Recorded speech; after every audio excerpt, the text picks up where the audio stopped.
안녕하세요. 나무아카데미입니다.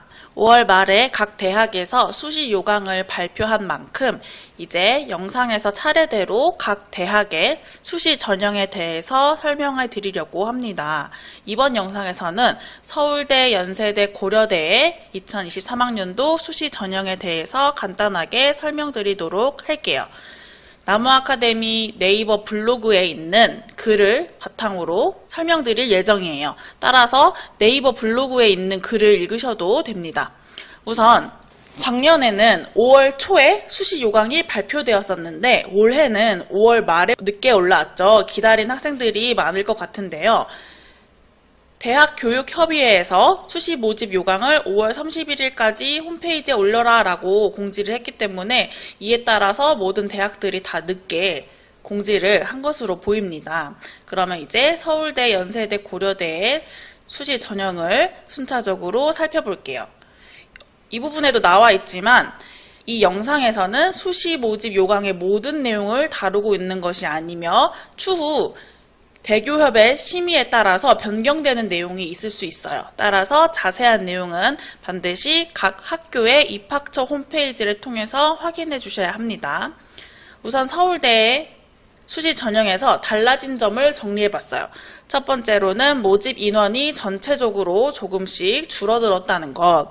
그리고 두 번째는 지역균형 선발 전형의 수능 최저학력 기준이 원래는 4개 영역 중 3개 영역 이상 2등급 이내였는데 4개 영역 중 3개 등급 합이 7등급 이내로 다소 완화되었어요. 그리고 세 번째로는 지역균형 선발 전형에서 추천자 명단을 공문으로 제출했었는데 이제 그냥 담당 교사가 온라인을 통해서 입력을 하면 되는 것으로 간단하게 변경되었습니다.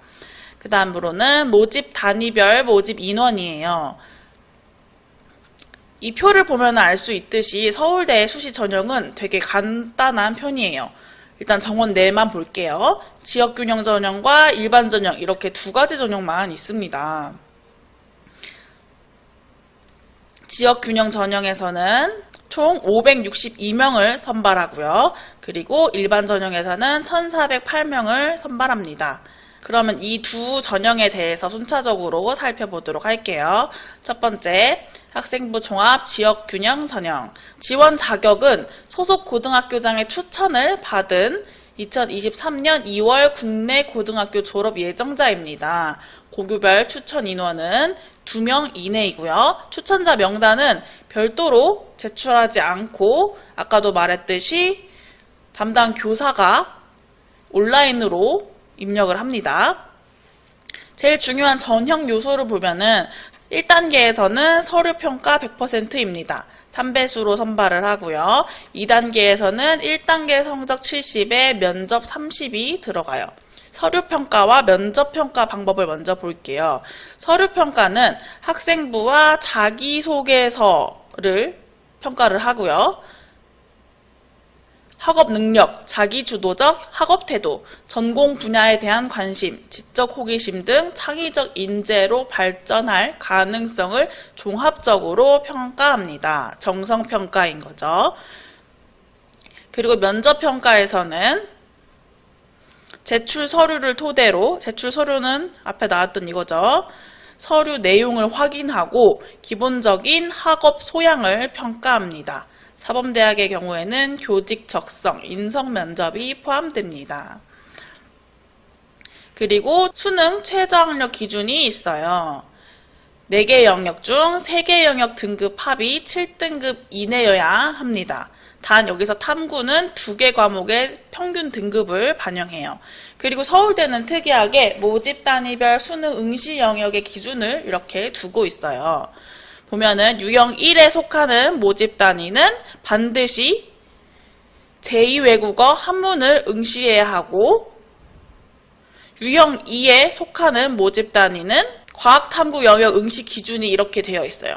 즉 서로 다른 분야의 1, 2 및 2, 2 조합 중 선택을 해야 돼요. 따라서 이 예시에서 보면 알 수 있듯이 뭐 화학 1 그리고 화학 2 이렇게 두 과목을 응시하면 안 된다는 거예요. 서로 다른 분야의 탐구 영역, 예를 들어서 화학 1이면은 물리학 2나 지구과학 2를 선택을 해야 된다는 거죠. 이렇게 과학 탐구 영역 응시 기준이 정해져 있습니다.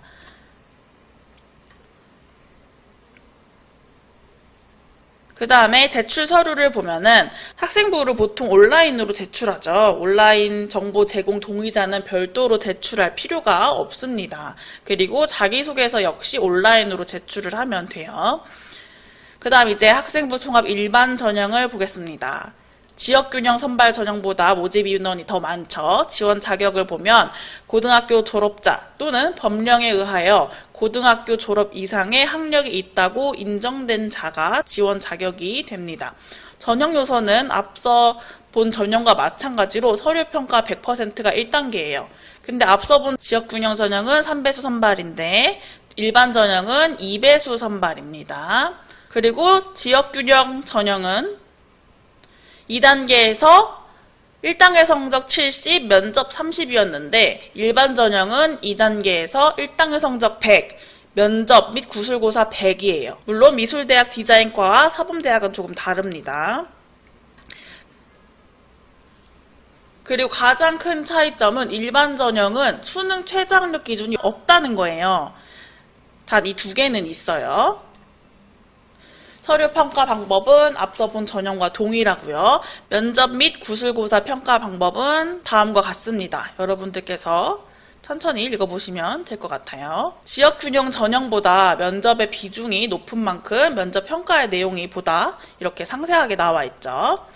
제출 서류는 지역균형 전형과 마찬가지로 온라인 제공 동의를 한 사람은 별도로 학생부를 제출할 필요가 없어요. 자기소개서 역시 온라인으로 제출을 하면 됩니다. 전년도 입시 결과를 살펴볼게요.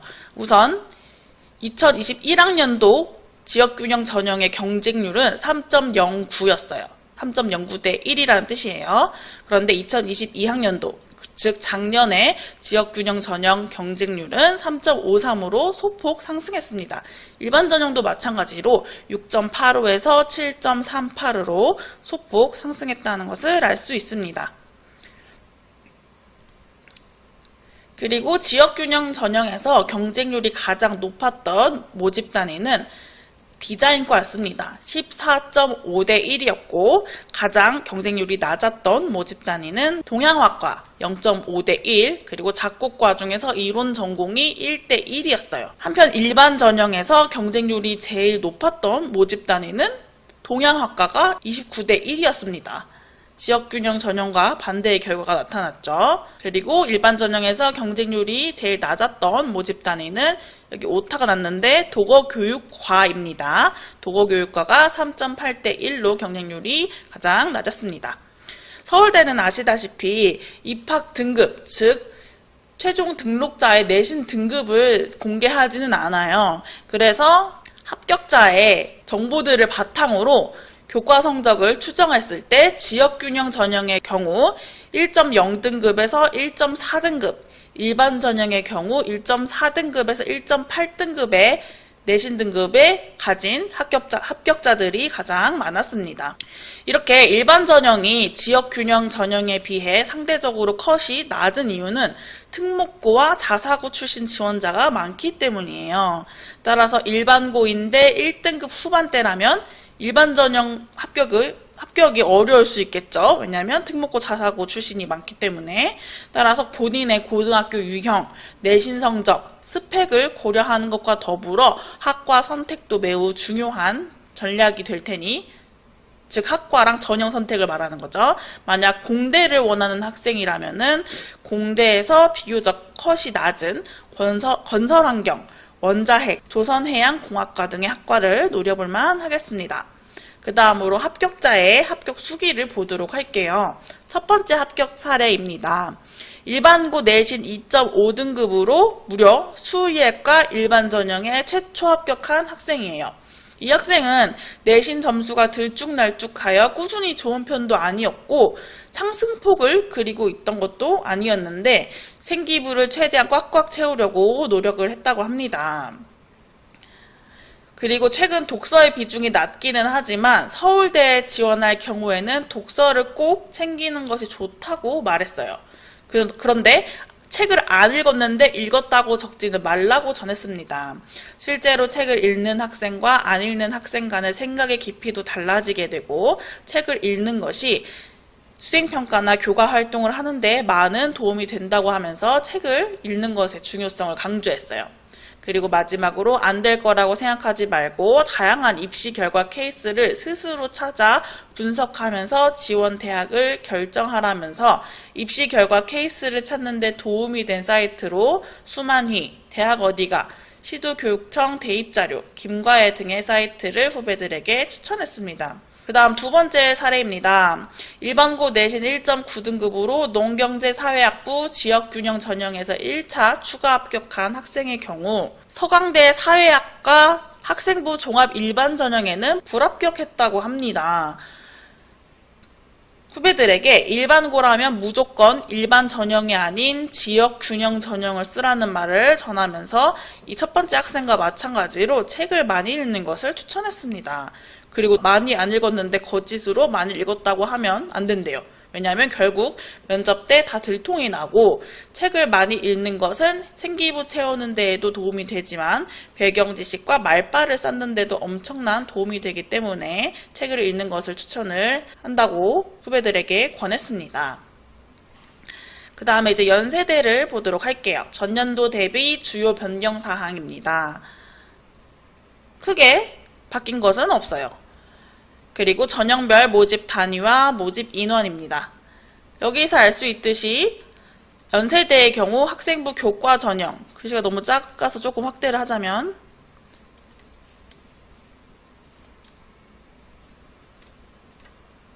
연세대의 경우 학생부 교과 전형, 학생부 종합 전형, 논술 전형 이렇게 크게 3개로 수시 전형이 나뉜다고 보면 됩니다. 이 중에서 모집 인원이 가장 많은 학생부 교과 전형, 그리고 학생부 종합 전형, 활동 우수형, 그리고 논술 전형을 살펴보도록 할게요. 첫 번째 학생부 교과 전형 추천형은 523명을 모집하고요. 고교별 추천 가능 인원은 3명과 같이 절대적인 수치로 정해져 있는 것이 아니라 3학년 재학 인원의 5%로 정해져 있습니다. 만약에 우리 학교에 3학년 학생이 200명이다. 그럼 200명의 5%인 10명까지 추천 가능 인원이 되겠죠. 그리고 전형 방법을 보시면 1단계에서는 학생부 교과 100%로 5배수 선발을 합니다. 그리고 2단계에서는 1단계 성적 60%에 2단 면접평가 40%가 있어요. 여기서 면접평가에서 중요한 거는 현장 비대면 녹화 면접으로 이루어진다는 거예요. 연세대 학교에 가서 면접을 보기는 보는 건데 비대면으로 녹화를 해서 보는 거예요. 즉 면접관은 녹화된 영상으로 평가를 하는 것입니다. 그리고 학생부 교과 점수 반영 방법을 보면은 반영 과목 A와 반영 과목 B로 구분해서 전 과목을 반영합니다. 근데 반영 과목 A가 좀 더 비중이 높겠죠. 이 반영 과목 A에서도 공통 과목은 30%, 일반 선택 과목은 50%, 진로 선택 과목은 20%로 비율을 달리 반영합니다. 그리고 수능 최저 학력 기준은 없어요. 제출 서류는 마찬가지로 온라인 제공 동의한 학생의 경우 별도로 학생부로 제출하지 않아도 되고 추천 대상자 명단은 교사가 입력하면 되는 겁니다. 그 다음 두 번째 학생부 종합전형, 활동 우수형입니다.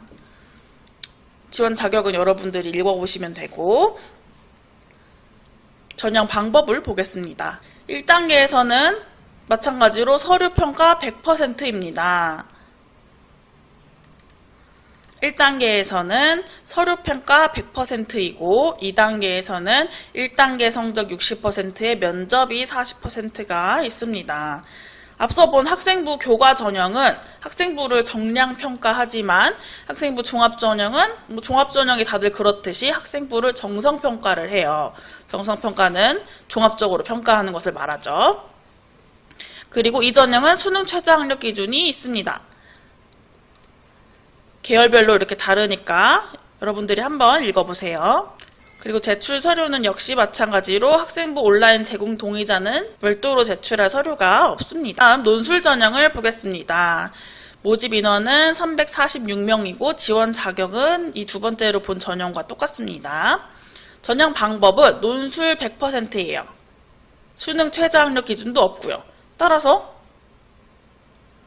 경쟁률이 엄청 높겠죠? 수능 최저 학력 기준도 없고 학생부도 보지 않고 오로지 논술로만 승부를 보니까. 그러면 이제 입시 결과를 살펴보도록 하겠습니다.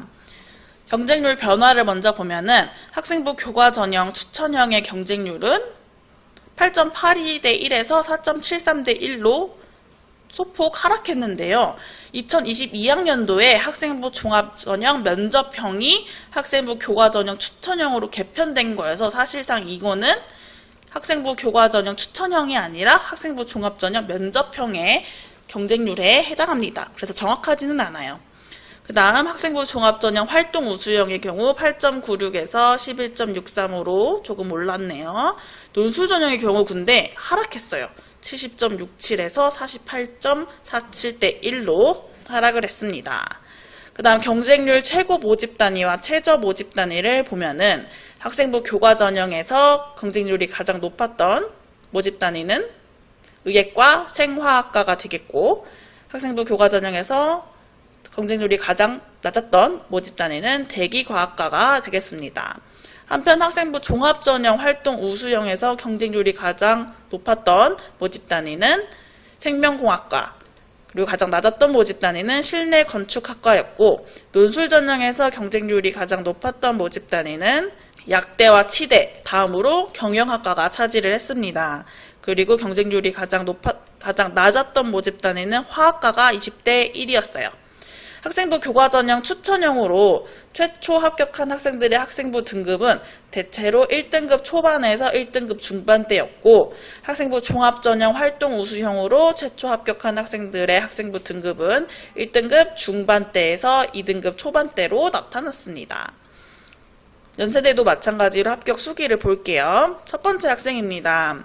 일반고 내신 1.4등급으로 영어 영문학과 학생부 교과 추천형으로 최초 합격한 학생이에요. 이 학생은 1학년 내신이 2점 후반대여도 올리면 되니까 교과 전형을 포기하지 말라는 말을 후배들에게 강조했어요.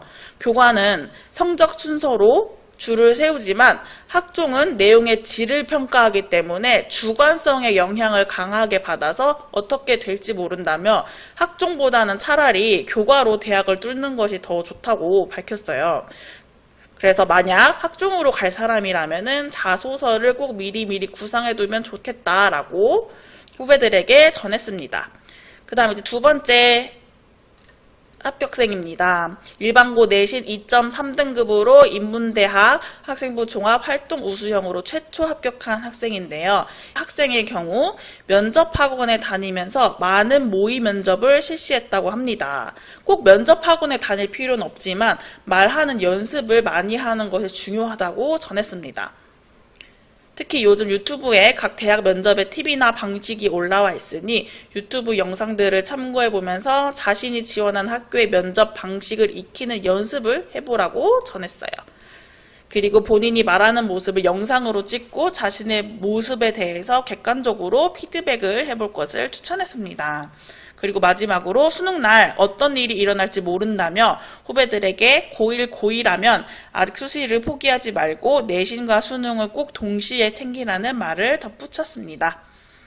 그 다음 마지막으로 고려대를 보도록 할게요. 고려대의 전년도 대비 가장 큰 변경사항은 학생부 교과 전형의 수능 최저 학력 기준이 다소 완화되었다는 거예요. 세계 등급 합이 5였는데 세계 등급 합이 6, 세계 등급 합이 6이었는데 세계 등급 합이 7로 조금 완화되었죠. 마찬가지로 전형별 모집 단위 및 모집 인원은 여러분들이 천천히 봐주시면 되고, 이 부분에서 알 수 있듯이 고려대는 학생부 교과, 학생부 종합, 실기 실적 이렇게 크게 세 가지로 나뉩니다. 그 중에서 모집 인원이 가장 많은 이 세 전형에 대해서 살펴보도록 할게요. 첫 번째, 학생부 교과 학교 추천 전형입니다. 모집 인원과 지원 자격은 여러분들께서 읽어봐 주시고, 연세대와 마찬가지로 비율에 따라서 추천 인원이 다릅니다. 연세대는 3학년 재학 인원의 5%였는데 고려대는 4%입니다. 4%. 그리고 전형 방법은 학생부 교과 80%에 서류가 20%입니다. 교과인데 약간 학생부 종합처럼 서류가 약간 가미된 그런 거죠. 그리고 수능 최저학력 기준이 있어요. 이것도 봐주시고 학생부 반영 방법도 여러분들이 봐주세요. 그런데 여기서 좀 특이한 게 고려대의 학생부 교과 전형의 경우 학생부 교과를 반영할 때 그 교과의 수강자 수가 12명 이하일 경우에는 석차 등급을 조정해줘요. 자세한 거는 고려대 입학처 홈페이지에 있는 요강을 참고해 주시면 됩니다. 제출 서류는 마찬가지로 온라인 제공 대상자는 별도로 생기부를 제출할 필요가 없고 추천 대상자 명단은 담당 교사가 온라인으로 입력하는 것입니다.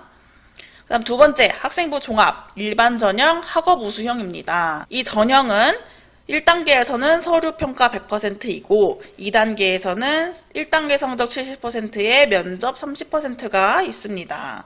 그리고 수능 최저학력 기준이 있어요. 계열별로 조금 다른데 인문계의 경우 4개 영역 등급의 합이 7 이내 및 한국사 3등급이고 자연계의 경우 4개 등급 합이 8 이내 및 한국사 4등급 이내입니다. 제출 서류도 마찬가지로 온라인 제공 대상자는 별도로 생기부 제출할 필요가 없고 이 부분에 해당하는 사람만 제출을 하면 됩니다. 다음 마지막으로 학생부 종합 일반 전형 계열 적합형입니다. 이 전형도 1단계에서는 서류 100%로 선발을 해요. 그런데 2단계에서는 1단계 성적 60%에 면접 40%가 있습니다. 앞서 본 전형에서는 1단계 70에 면접 30이었는데 계열 적합형에서는 면접이 40%로 면접의 비율이 높죠. 그리고 중요한 거는 학업 우수형과 달리 수능 최저학력 기준이 없습니다. 마지막으로 전년도 입시 결과를 볼게요. 전체 경쟁률은 9.54에서 14.66대 1로 올랐고 전형별 경쟁률도 조금씩 올랐습니다. 그리고 학생부 교과, 학교 추천 전형에서 경쟁률이 가장 높았던 모집 단위는 의대 다음으로 전기전자공학부였고 가장 낮았던 모집 단위는 지리교육과였습니다. 그리고 학생부 종합 학업 우수형에서 경쟁률이 높았던 모집 단위는 의대 다음으로 컴퓨터학과였고 그리고 가장 낮았던 모집 단위는 일어일문학과였습니다. 그리고 계열 적합형에서 경쟁률이 가장 높았던 모집 단위는 역시 1위가 의대이고 2위는 사회학과가 차지를 했어요. 그리고 가장 낮았던 모집 단위는 수학교육과가 10대 1을 기록했습니다. 학생부 교과 학교 추천 전형에 최초 합격한 학생들의 학생부 등급은 대체로 1등급 초반에서 1등급 후반대였으며 그리고 학업 우수형에 최초 합격한 학생들의 학생부 등급은 1등급 중반에서 2등급 후반대로 나타났습니다. 마찬가지로 합격 수기를 보고 마무리할게요. 첫 번째 학생입니다. 일반고 내신 2.81 등급으로 한국사학과 학생부 종합 학업 우수형으로 최초 합격한 학생의 경우 생기부에 수상과 독서가 별로 없었다고 합니다. 특히 공란이 존재했다고 하네요. 보통 세특 최대한 꽉꽉 글자 수 꽉꽉 채우려고 하는데 공란이 있다는 게 특이하죠? 그런데 이 학생의 경우 세특이 특히 좋았던 것이 합격 요인이 된 것 같다고 전했습니다. 선생님들께 세특을 이런 방향으로 써달라고 적극적으로 말씀드리고 선생님들과 좋은 관계를 유지하는 것이 중요하다고 전했습니다. 다음 두 번째 학생의 경우 일반고 과학중점반 내신 2.3등급으로 화학과 학생부 종합 학업 우수형에 불합격한 학생입니다. 합격한 학생의 수기만 보는 것보다 불합격한 학생의 수기도 보면 좋습니다. 왜 불합격을 했는지를 알 수 있으니까요. 이 학생은 1, 2학년 내내 화학실험부 동아리였고 독서는 모두 화학, 생물 관련 도서로 채웠고 이런 과학 관련 경시대에서도 수상을 많이 했대요. 그런데 진로랑 자율의 내용이 불충분했다고 전했습니다. 실제로 이 학생이 생기부와 관련해서 교육청에서 상담을 했는데 전체적으로는 잘 썼지만 그다지 핵심적인 활동이 많지는 않은 것 같다는 말을 들었다고 하네요. 이 학생처럼 이렇게 교육청 등 상담을 받을 수 있는 대로 상담을 받아보는 것도 좋겠죠. 이 학생은 마지막으로 후배들에게 수시와 정시 모두 포기하지 말라는 말이 입시 생활의 진리라는 말을 덧붙였습니다. 이 학생의 불합격 요인은 핵심적인 활동이 없다는 거죠. 그냥 수상을 했고, 남들 다 하는 수상이잖아요. 고려대에 지원한 학생들도 다 이런 수상을 했겠죠. 그리고 다른 학생들도 다 도서를 했겠고, 근데 차별화되는 그런 활동이 없었다는 거죠. 차별화되면서도 가장 중점이 되는 핵심적인 활동이. 따라서 생기부 장수 채우는 데 급급하지 말고 핵심적인 활동을 넣기 위해서 노력하는 것도 중요하겠습니다. 지금까지 서울대, 연세대, 고려대의 2023학년도 수시 전형에 대해서 간단하게 살펴봤어요. 앞서 말씀드렸듯이 자세한 내용은 각 대학의 입학처 홈페이지를 꼭 참고해 주시길 바랍니다.